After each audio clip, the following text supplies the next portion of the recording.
Ada ya Pak Jos. Selamat Ya, malam. bergabung semua. Pak Aciang, silakan Pak Aciang. Ya, shalom FGB man. Strong and lost. Luar biasa.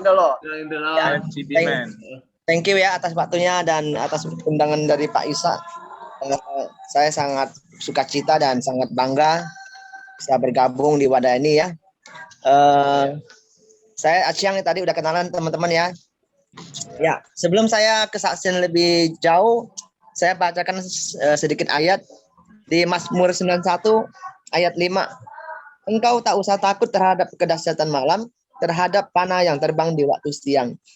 Ayat ke-6 dikatakan terhadap penyakit sampar yang berjalan di dalam gelap, terhadap penyakit menular yang mengamuk di waktu petang. Ya, teman-teman, kenapa saya paling favorit dengan ayat ini? Di ayat 5 dikatakan terhadap panah yang terbang di waktu siang, itu artinya apa? Itu artinya dukun santet, saudara-saudara. Artinya dukun santet yang dikirimkan dari orang lain terhadap kita. Kalau kita sebagai orang percaya, saya yakin 1000% kita tidak bisa disantet ya. Ada amin ya teman-teman ya.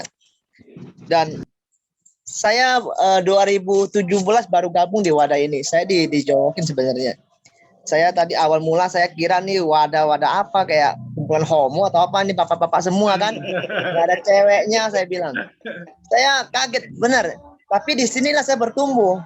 Saya gereja lama tapi nggak bertumbuh gitu loh. Pergi duduk diam, kalau pulang selesai kan. Di sini saya diajarkan untuk berdoa, ya disuruh jadi bendahara dan disuruh jadi presiden chapter. Saya jalankan semuanya dengan saya pertama kali kesaksian ya, bukannya grogi lagi sampai mencret saya. Saking groginya sampai mencret, Pak. Itulah di wadah ini. Saya orangnya galak sama karyawan, berani sama istri, bawelin minta ampun, tapi suruh kesaksian di depan orang-orang benar, di orang-orang vulgar. Saya mencret loh, Pak. Malu nggak? Tuhan mempermalukan saya luar biasa di wadah ini. Tapi disitulah saya dibentuk. Akhirnya sampai bisa hari ini, saudara-saudara. Ya. Amen. Saya umurnya sekarang 34 tahun, baru ulang tahun kemarin. Di umur 15 tahun saya sudah mandiri ya. Karena apa? Orang tua saya itu orang yang tidak berpendidikan. Satu. Dan di Pontianak itu terkenal namanya judi dan mabuk dan perempuan. Nah, terus mama saya juga kebawa. Akhirnya mama saya juga judi kan. 9 saudara semuanya jadi berantakan, Pak. Begitu papa saya bangkrut, kabur ke Jakarta. Ada sebagian adik saya mencar ke Ngabang, Kalimantan Barat. Ada yang mau diculik sama orang Madura, dan saya salah satu kabur ke Singkawang waktu itu. Nah, di Singkawang lah nih pertumbuhan saya, Pak, makin keras. Ya. Kita gabung dalam geng. Akhirnya saya belajar ilmu hitam waktu itu. Kenapa saya belajar ilmu? Karena teman-teman saya semua ya orang berilmu kan. Dikit-dikit main santet, bolok segala macam. Nah, akhirnya saya di situ, saya di satu gunung, saya betapa, Pak. Di satu gunung itu bagaimana saya harus bertahan hidup. Saya waktu itu tuh pecahkan batu kali. Jadi batu kerikil, satu mobil itu cuma 20.000, Pak. Nah, sambil pecahkan itu spread, saya belajar ilmu, saya betapa. Bagaimana kita harus benang ya. Kalau kita nggak kuat fisiknya, kita akan gila. Nah, waktu itu saya betapa saya alam roh saya tuh masuk dalam neraka begitu ya. Kita lawan satu binatang laba-laba besar. Nah, di situ akhirnya saya menang. Singkat cerita ya, saya ke Jakarta ketemu bapak saya di Bekasi. Waktu itu di satu kamar paling belakang ya, ada abang saya dan teman-temannya ada 6-7 orang, Pak. Mereka lagi golok-golok, potong-potong gitu kan, pakai kemeja, potong lidah segala macam, lagi ilmu-ilmu kebal gitu ya. Lalu saya duduk di dalam kamar itu, di pinggir kamar, saya pegang itu pisau yang mereka pakai, saya jampi-jampi. Udah itu saya pergi ke diskotik di Sydney 2000. Nah, nggak lama kemudian langsung saya dapat kabar dari abang saya, dia marah-marah. Kamu ngapain tuh pisaunya, katanya. Gara-gara kamu pegang itu tangan teman saya putus, katanya gitu. Nah, saya bilang, saya cuman nggak ngapa-ngapain, saya bilang gitu. Enggak, kamu bohong, katanya. Pasti kamu jampi-jampi, katanya. Lalu mereka datang ke Sydney 2000 ya, rombongan bawa samurai dan segala macam. saya tidak mundur selangkah pun, saya hadapin. Nah, singkat cerita akhirnya polisi datang, selesailah urusan.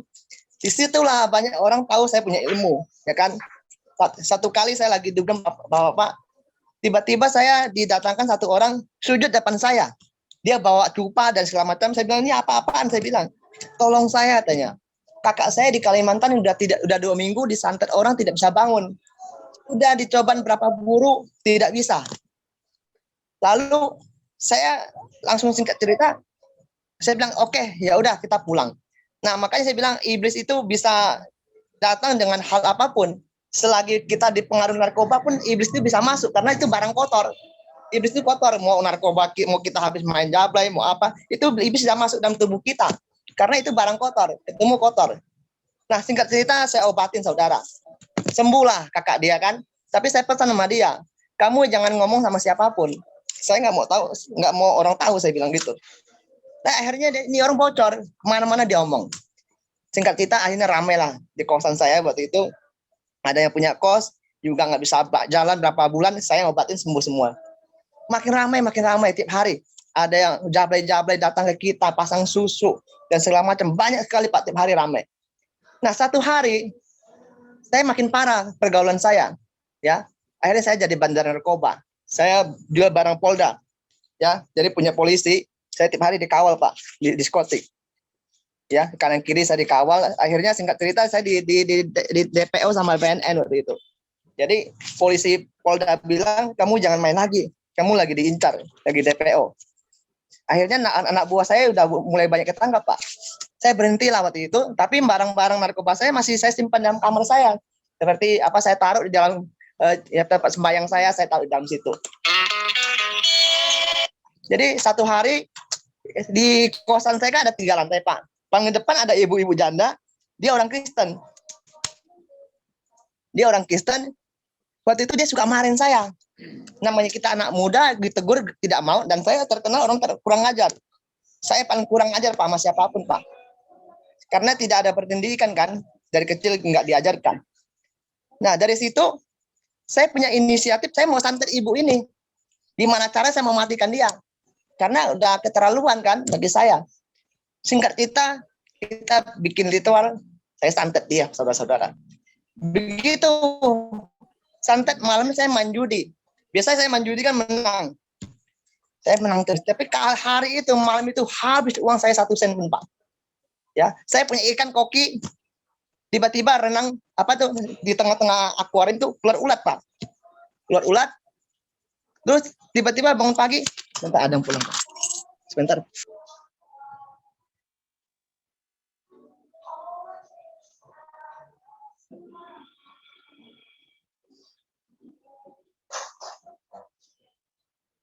Sebentar Pak ya, bentar.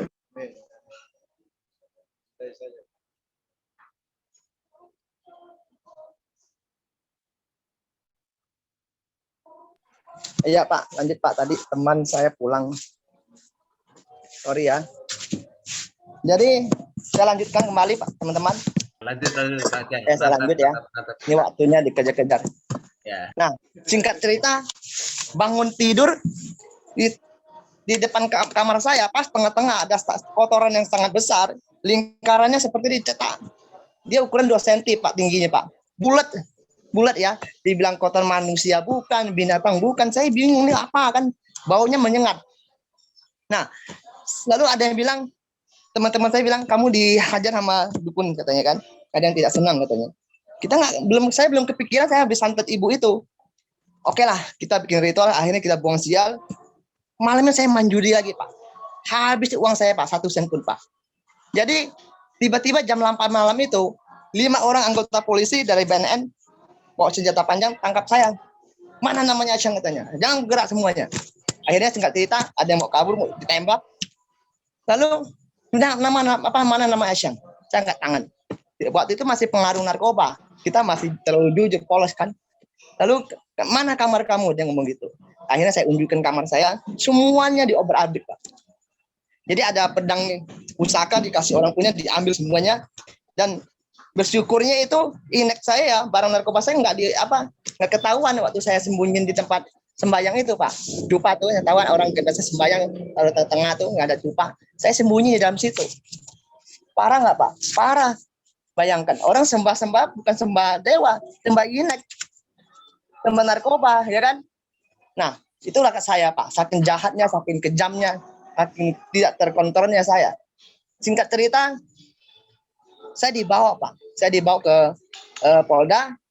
Di Polda saya ketemu preman-preman. Akhirnya 3 bulan saya di Polda Pak. Saya dibawa ke Salemba. Nah, begitu Salemba, saya kan tidak mau masuk ke penampungan Pak ya. Kalau kita masuk penampungan itu sangat mengerikan. Apalagi kita orang Tongin ya kan, dipres. Katanya ada bebek lah, nah, bisa disuruh dan segala macam. Singkat cerita, saya nggak dimasukin di penampungan. Saya udah beli kamar 2,5 juta. Saya dikawal Pak. Saya dikawal dengan preman ya. Akhirnya malamnya saya diculik sama blok lain. Diculik blok lain di blok J. Dikunci saya di kamar itu Pak. Dikeluarkan samurainya Pak. Dihantam ditaruh di sini leher saya. Ini HP kamu, telepon orang tua kamu. Dia meminta duit waktu itu Pak. Sebelum saya telepon, nggak lama kemudian yang pertama beli saya itu preman, langsung dobrak, mereka berantem. Lalu saya dibawa kembali ke blok yang dimana saya beli pertama. Nah, singkat cerita, besoknya saya ketemu lah orang yang teman-teman saya di luar. Bukannya makin benar di penjara Pak, makin parah. Pakai sabu lah, narkoba lah, tato lah, dan segala macam. Saya bilang, ini bukan penjara, ini surganya Nabi, saya bilang. Nah, singkat cerita, saya ke kantin, saya beli nasi padang waktu itu, saya ditawarkan kerja. Lalu saya terima kerjaannya. Nah, nggak lama kemudian saya jadi mandor waktu di situ. Saya pegang satu koperasi di Salemba. Bos saya di Cipinang, dia penggelapan pajak, Pak. Dia kena 17 tahun. Dia di Cipinang, lalu saya di Salemba. Akhirnya saya kerja sama dia. Selama 1,5 tahun saya jadi mandor, saya kuasain di Salemba. Saya makin parah. Pegang uang bos saya makin banyak, akhirnya kita tidak kekontrol, korupsi ya kan? Karena apa? Pengaruh narkoba, cewek dan segala macam. Di penjara tuh apapun ada Pak, diskotik apapun ada. Yang penting ada duit. Nah singkat cerita, saya makin parah. Saya 4 kali dipecat sama bos saya, di PHK. Terakhir saya dia yang dendam saya gara-gara saya buka usaha sendiri, saya buka laundry sendiri, saya buka transferan uang sendiri. Makanya bikin dia marah. Bagaimana Asyang ini, saya ini harus bisa ke Cipinang. Comot saya ke Cipinang, tapi tidak bisa. Karena saya punya backingan kan. Nama saya dicari komputer nggak ada Pak. Nah akhirnya dia punya inisiatif, dia langsung kementerian, Kanwil. Nah 1 hari saya lagi pakai narkoba di Salemba ya, tangkaplah saya Pak, dibawa pasang, saya diborgol, saya di kaki, saya diborgol. Saya bilang tidak bisa, saya bilang saya berantem Pak, karena pangkatnya masih kecil kan, berantem sama dia. HP saya dia nggak mau kasih, karena saya mau telepon petugas kan teman saya. Lalu dia izinkan saya telepon. Saya telepon satu-satu Pak, semua yang kawal saya backingan saya. Mereka angkat tangan, nggak bisa Cang. Ini dari Kanwil, dari kementerian. Yang tanda tangan semua pejabat semua. Lalu oke lah, saya pasrah Pak. Dalam perjalanan Salemba ke Cipinang, saya parno, takut. Saya takut dibunuh sama bos saya di situ, kan? Nah, ketika saya di dalam perjalanan, saya punya inisiatif mau kabur. Saya baca mantra saya Pak. Saya coba. Saya baca mantra, borgolnya lepas Pak. Saya tunggu lampu merah, saya akan loncat. Saya bilang gitu dalam hati saya. Waktu saya masuk di mobil itu kan pengawal kan panjang, badan gede-gede. Begitu parno, saya lihat kakek-kakek semua Pak. Umur ratusan tahun. Saya bilang dalam hati, kalau saya kabur, tembak saya pun nggak bakal kena. Ya kan? Sudah tua semua. Itu karena bawaan parno. Nah, ketika saya mau kabur, apa yang terjadi saudara? Begitu lampu merah. Di sebelah kan ada SPK saya Pak, teman perkara saya. Saya bilang, Aliung, mau kabur nggak? Enggak, kamu aja. Kami yang mati, saya nggak mau mati. Ini ngomong gitu. Nah, inilah orang dunia. Kalau kita punya masalah, lari kepada orang salah. Dia bilang, kamu yang mati saja, saya tidak mau. Tapi kalau kita ada masalah, lari ke wadah ini, ke Pak Isa, ke Pak Batrial, yang orang rohani. Kalian akan kasih tahu, kamu jangan begitu. Kamu masih muda. Kamu masih punya masa depan. Ya kan? Nah, singkat cerita, ketika saya mau kabur, apa yang terjadi? Kaki saya kram Pak, dua-duanya Pak. Ada suara berkata dalam hati, jangan. Saya tidak tahu suara apa, karena saya bukan orang Kristen. Saya duduk kembali, lalu saya jadi tenang. Tapi keringannya keluar gede-gede. Keluar.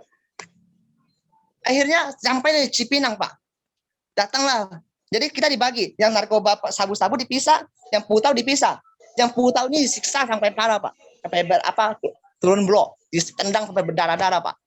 Mereka di Cipinang tuh sangat benci yang namanya pemain putau karena HIV kan.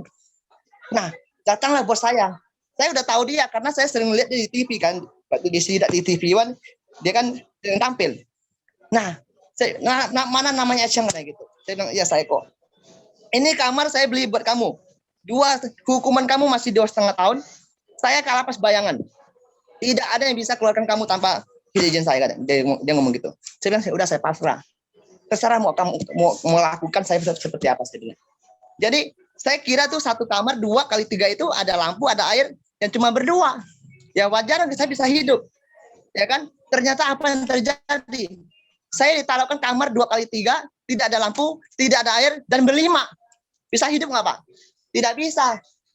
Yang 3 orang pemain putau, HIV semua. Dan mati saya mampus, mati pasti. Memang dia mau siksa saya. Nah, hari demi hari saya laluin di sel ini, di bawah teroris semua, kita tidak bisa bicara satu kata pun. Mau minta rokok pun tidak bisa, mau teriak tidak bisa, Pak. Itu memang blok setan, Pak. Nah, jadi satu hari saya tidur berdiri, besok saya duduk, gantian kami, gantian tidurnya, Pak. Buang air besar tidak ada air. Air kencing mau buang kemana, Pak?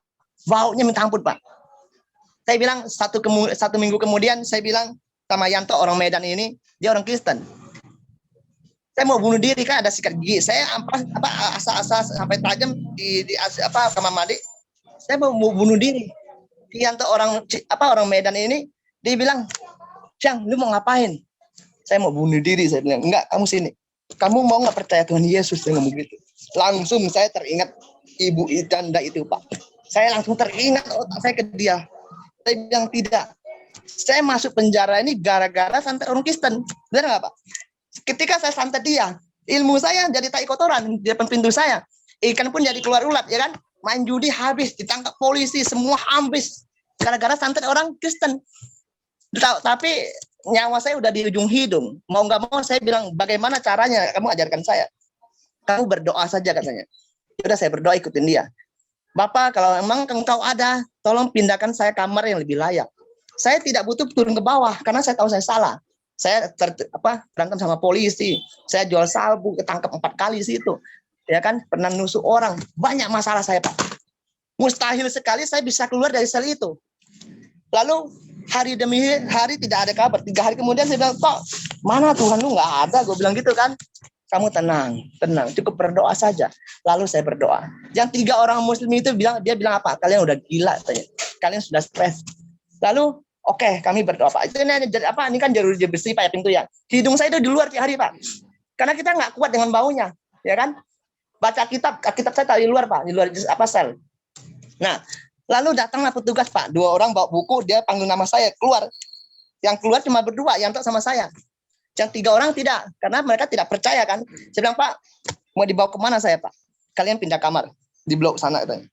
Puji Tuhan, saya bilang, "Pak, luar biasa Tuhan, lu luar biasa." Kok saya bilang, di kamar yang baru ada lampu, ada air, Pak. Cuma saya berdua. Yang 3 orang ini kenapa? Dia bilang, "Pak, kok Acang jangan lupa ya kirim-kirim." Saya bilang, "Oke," saya bilang. Lalu kita ada kamar yang baru, ada air, ada lampu, dan hebatnya di bawah orang Kristen semua, Pak. Bayangin.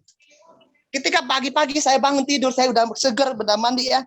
Saya bilang, "Pak, tolong saya mau gereja." Namanya pelayan Tuhan senang dong, ada jiwa baru. Ya udah, kamu kasih pasal sama nama katanya. Saya tulis di buntung rokok, saya kirim pakai tali ke bawah, Pak. Karena udah kebuka kan, kita udah bisa lihat mereka. Awalnya kan nggak bisa, Kak. Lama kan orang teroris semua. Jadi saya kasih. Sore saya tunggu dia, "Pak, tolong bisa nggak?" "Nggak bisa, Cang, kamu banyak masalah. Komputer lu merah semua. Dan kamu masalah sama Ko Vincent. Ko Vincent itu kalapas bayangan. Semua takut dia, Pak. Napi petugas kalapas pun takut sama dia karena semua digaji, Pak. Semua digaji sama dia. Cipinang di politik sama dia, Pak. Semua mau jualan apapun tidak bisa. Petugas jual makanan besok hilang. Petugas mau jual apa besok hilang, Pak. Dioper sama dia. Nah, lalu singkat cerita nggak bisa, ya udah. Modalnya cuma apa? Lutut. Hanya berdoa, tiap hari berdoa. 3 hari kemudian saya bilang, "Pak, lihat lebih keren lagi, Bapak pakai jas kan." Ternyata dia gembalanya. Pak, tolong saya mau gereja, saya mau berubah, tolong saya, Pak." Oke, siap. Kasihlah nama sama pasal. Sore dia datang, kok gimana, bisa nggak saya turun ke bawah, saya mau gereja. Tidak bisa, kamu banyak masalah. Ternyata kamu tuh masalah sama Ko Vincent. Semua petugas nggak berani sama dia. Lalu apa yang saya lakukan? Hanya bernyanyi dan berdoa. Modal saya cuma lutut saja Pak di situ Pak. Di situ ada apa? Tempat tidur semen ya, yang dicor. Hanya itu modal saya berdoa. 1 minggu kemudian saya dikeluarkan dari sel itu. Petugas, bukan petugas, apa pengurus. Saya bilang, mau dibawa kemana saya Pak? Saya kira mau dipukul sama bos saya. Kalian mau ke gereja kan? Wih, puji Tuhan loh. Hebat Tuhan kita. Dahsyat Tuhan kita Pak. Lalu hari pertama saya gereja, saya nangis, saya lutut, saya melangkah di gereja pertama kali saya injakkan kaki Pak. Saya ingat dosa-dosa saya pernah bakar Alkitab. Orang yang ke gereja saya bakar Alkitabnya Pak. Orang kita saya santet. Nah, hari pertama saya gereja, saya duduk di sebelah bos saya. Hebat nggak dia? Dia berdiri, saya berdiri. Dia duduk, saya duduk. Ketika pulang gereja, dia panggil saya. Sini loh, siapa yang turunkan kamu? Dia ngomong gitu. Dia ngomong bahasa Sake. Saya bilang, saya nggak tahu. Dulu kan saya belum rohani. Saya nggak tahu siapa yang turunkan saya. Karena saya di Cipinang baru, tidak ada kerjaan, tidak kena petugas satupun, ya kan? Nah, dia kembali ke sel dia, saya kembali ke sel saya. Saya bilang, Tuhan, engkau dahsyat kok. Saya bilang, saya berjanji saya akan melayani dia sampai selama-lamanya. Saya akan berjanji, saya akan berubah, saya bilang gitu. Lalu saya bilang, saya mau dibaptis, saya serahkan diri saya. Saya akan lepaskan semua ilmu saya bilang. Saya serahkan diri, saya dibaptis, Pak. Setelah dibaptis, doa saya apa? Cuma satu. Kenalkan saya perempuan yang rohani, supaya saya bebas bisa berubah, bimbing saya. Nekat nggak doa saya? Nekat. Karena dulu cewek saya jablay semua, Pak. Semua malah lari, nggak berani dekat sama kita. Saudara, hina saya. Pokoknya nggak ada yang mau anggap saya, Pak. Semua anggap saya sampah. Jangan deketin Asyang itu sampah. Tapi saat saya percaya Tuhan kasih dia anaknya buat saya, Pak. Luar biasa nggak? Tuhan itu dahsyat loh Pak. 3 hari setelah saya dibaptis, saya kenal istri saya yang sekarang ini yang di orang Kristen, dia pelayanan di Abalot Pak. Mustahil nggak bisa kenal dia, mustahil Pak. Secara logika nggak mungkin, lu tuh sampah masyarakat, mana ada yang mau sama lu? Apalagi anak Tuhan yang baik-baik, apalagi dia punya usaha, bukan orang jelek pula. Saingannya saya banyak Pak. Kan logikanya gini, Pak Isa pengusaha, Pak Batra pengacara, semuanya kata-kata semua punya usaha Pak. Terus kenal cewek saya namanya Eva. Pasti mereka pilih cewek saya pilih kalian dong, ya kan? Wah, jelas. Semuanya jelas, ada usaha segala macam. Ngapain gua pilih yang di penjara? Siapa dia yang gitu? Tapi Tuhan berkata lain. Tuhan kenalkan dia buat saya, Pak. Pak Pampres suka dia, mau beliin dia rumah. Dia diputuskan. Ada dokter juga mau beliin dia Honda Jazz, dia tidak mau, Pak. Semuanya dia pilih saya. Saya siapa? Saya sampah. Nggak ada apa-apa. Ya kan, tapi itu di mata Tuhan saya dispesialkan Pak. Di mata Tuhan saya dibutakan mata cewek saya supaya melihat saya seutuhnya, menolong saya. Nah, singkat cerita, saya berpacaran lah Pak. Belum, pertama pertemanan dia, karena dia nggak mau kan, dia kecewa karena kok nomor handphone sembarang kasih ke orang penjara. Tapi dengan doa lah akhirnya dia terima saya padanya Pak. Nah, ketika saya pacaran sama dia di sel itu masih di atas ya, belum turun. 1 hari tiba-tiba saya diturunkan ke bawah Pak. Pas 3 bulan kemudian itu. 3 bulan kemudian saya turunkan ke bawah, buat saya nyamperin saya. Dia kesel, kamu ikut saya keluar katanya. Saya ikut dia, keliling 1 Cipinang Pak. Ada blok A, B, C, D, F, semua punya dia. Petugas semua hormat. Semua hormat dia. Kalapas pun hormat sama dia Pak. Nah, dia bilang, kamu pilih mau kerja apa di sini. Ini semua usaha punya saya. Ada konveksi, mebel, koperasi, ada Alfamaret, ada restoran, semua punya dia. Dia bilang kamu kerja. Saya bilang enggak Pak, saya mau tenang. Saya takut saya pegang uang, saya masalah lagi. Enggak, kamu kerja. Kalau kamu macam-macam, saya buang kamu ke Nusa Kambangan, dia ngomong gitu. Dia kasih saya 20 juta, saya dorong kembali. Dia dorong lagi, saya dorong lagi. Saya tidak mau Pak. Enggak, kamu kerja. Saya kontrol kamu di sini katanya. Lalu saya, oke. Masa utang gimana? Kamu nggak usah banyak ngomong. Kamu kerja. Kalau kamu macam-macam, saya buang kamu di Nusa Kambangan. Singkat cerita, saya terima uangnya. Saya pegang koperasi di blok apa?